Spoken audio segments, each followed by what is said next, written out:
দেশের বিভিন্ন জায়গার আরো কিছু খবর নিয়ে এখন থাকছে ডেস্ক রিপোর্ট। বিএনপি নেতা রুহুল কুদ্দুস তালুকদার দুলুর পিতা ডাক্তার নাসির উদ্দিন তালুকদারের ৫০তম মৃত্যুবার্ষিকী উপলক্ষে দোয়া মাহফিল হয়েছে নাটোরের নলডাঙ্গায়। রামসার কাজীপুর তালুকদার পাড়া জামে মসজিদে এ মিলাদ মাহফিলটির আয়োজন করা হয়। বিএনপি ক্ষমতায় এলে অন্যায়ভাবে কাউকে আর রাতের আধারে বাড়ি থেকে উঠিয়ে আনতে দেওয়া হবে না বলে মন্তব্য করেছেন বিএনপির কেন্দ্রীয় কমিটির প্রকাশনা বিষয়ক সম্পাদক হাবিবুল ইসলাম হাবিব। দুপুরে সাতক্ষীরার কলরোয়া হঠাৎগঞ্জ মাধ্যমিক বিদ্যালয় মাঠে বিএনপির ওয়ার্ড সম্মেলনে প্রধান অতিথির বক্তব্যে তিনি একথা বলেন। জমিয়তে ওলামায়ে ইসলাম বাংলাদেশের প্রার্থী পরিচিতি ও কর্মী সম্মেলন হয়েছে সিলেটের বিয়ানীবাজারে। এতে প্রধান অতিথি হিসেবে বক্তব্য রাখেন দলটির মহাসচিব মাওলানা মঞ্জুরুল ইসলাম আফ্রিদি। গাজীপুরে সাংবাদিক তুহিন হত্যার প্রতিবাদে এবং বিচার দাবিতে সমাবেশ ও মানববন্ধন হয়েছে মাদারীপুরে। সকালে স্থানীয় প্রেস ক্লাবের সামনে রিপোর্টার্স ইউনিটি ও জেলায় কর্মরত সাংবাদিকরা এ কর্মসূচি পালন করেন।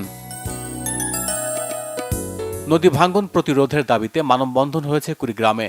দুপুরে সদরের পাঁচগাছি ইউনিয়নের গোবিন্দপুর এলাকায় দুধকুমার নদীর তীরে এই কর্মসূচি পালন করা হয়। এতে বক্তব্য রাখেন শিক্ষক নূর মোহাম্মদ, কৃষক হারুন ও রশিদ সহ ভুক্তভোগীরা।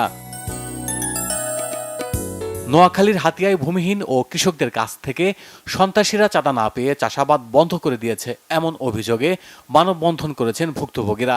চর দখলের চেষ্টা বন্ধ না হলে কঠোর কর্মসূচি দেওয়ার হুঁশিয়ারি দেন বক্তারা। গাইবান্ধার কঞ্চিবাড়ি ইউনিয়ন পরিষদের বিভিন্ন উন্নয়নমূলক কাজ পরিদর্শন করেছেন জেলা প্রশাসক চৌধুরী মোয়াজ্জম আহমেদ। এ সময় পরিষদ চত্বরে শহীদ মিনার, গ্রাম আদালত, সেবা গ্রহীতাদের বসার স্থান ও ছাদ বাগান উদ্বোধন করেন তিনি। ময়মনসিংহে এবার এসএসসি পরীক্ষায় জিপিএ 5 পাওয়া শিক্ষার্থীদের সংবর্ধনা দিয়েছে ছাত্র শিবির। মহানগর ছাত্র শিবিরের উদ্যোগে এতে বক্তব্য রাখেন শিবিরের কেন্দ্রীয় সেক্রেটারি জেনারেল নুরুল ইসলাম সাদ্দাম। কান্তজিউ বিগ্রহের যাত্রা শুরু হয়েছে দিনাজপুরে। সকালে পূজা অর্চনা সহ সকল আনুষ্ঠানিকতা শেষে উপজেলা কান্তনগর মন্দির থেকে ঢেপা নদী পথে যাত্রা শুরু করেন ভক্তরা। এ সময় নানা ধরনের ফল নিয়ে নদীর দুই তীরে অবস্থান নেন দর্শনার্থীরা। নাজমুল নিশান, বাংলা ভিশন, নিউজ ডেস্ক।